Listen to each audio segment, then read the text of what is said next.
Hey guys, I hope everything's going well. Today I'm going to be showing you how to swap an engine on your go-kart. Almost all of these 4-bolt pattern engines are the same in terms of the placement of their holes.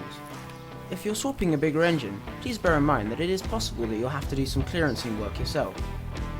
The tools you will need for this are a 1/4 inch socket set, a set of Allen keys, and a pair of pliers. Before we pull the engine, it is crucial that you disconnect everything which could be attached to it, such as a throttle cable or a cut-off switch. And to keep dust out of the carburetor, I'll be reinstalling the lid.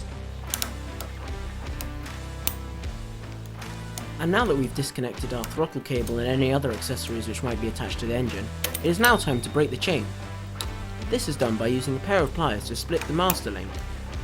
Although this might seem easy, this can be a bit of a fiddly process at times.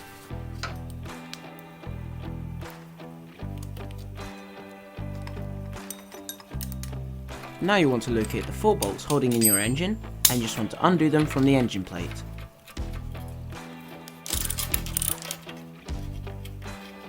Now finally it's time to pull the engine.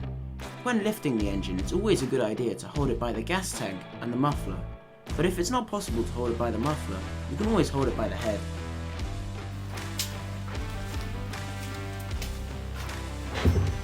It is always good practice to clean up your engine plate from all the oil, dust and debris which might have built up over the years. Now that we've pulled the engine, it is now time to transfer the clutch, although you can transfer pretty much everything else onto these engines given that they're all pretty universal. When removing the clutch, please bear in mind that there are some grub screws. Some of these clutches don't actually come with grub screws, but others do, so please bear this in mind and double check your clutch before removing. My engine of choice is this Tecum's 3.5 horsepower. So while the 212 is getting some work done on it, it could be a nice placeholder and it'll be fun to mess around with. Before we start transferring the clutch and other parts, we first want to give the crankshaft a healthy shot of WD-40. This is to stop any rust build-up stopping us from removing the clutch in the future. Now you just want to go ahead and slot your clutch onto your 3/4 inch shaft.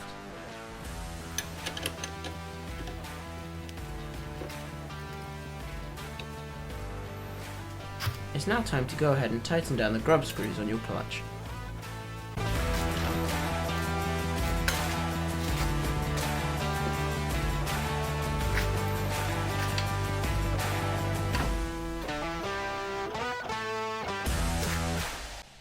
Having both ends of the chain on either side of a sprocket tooth allows for proper installation of the master link, so this is what you want to be aiming for. Now it's time to go ahead and reinstall your master link.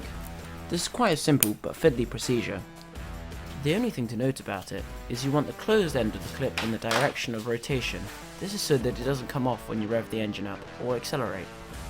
All that's left to do now is to adjust your chain.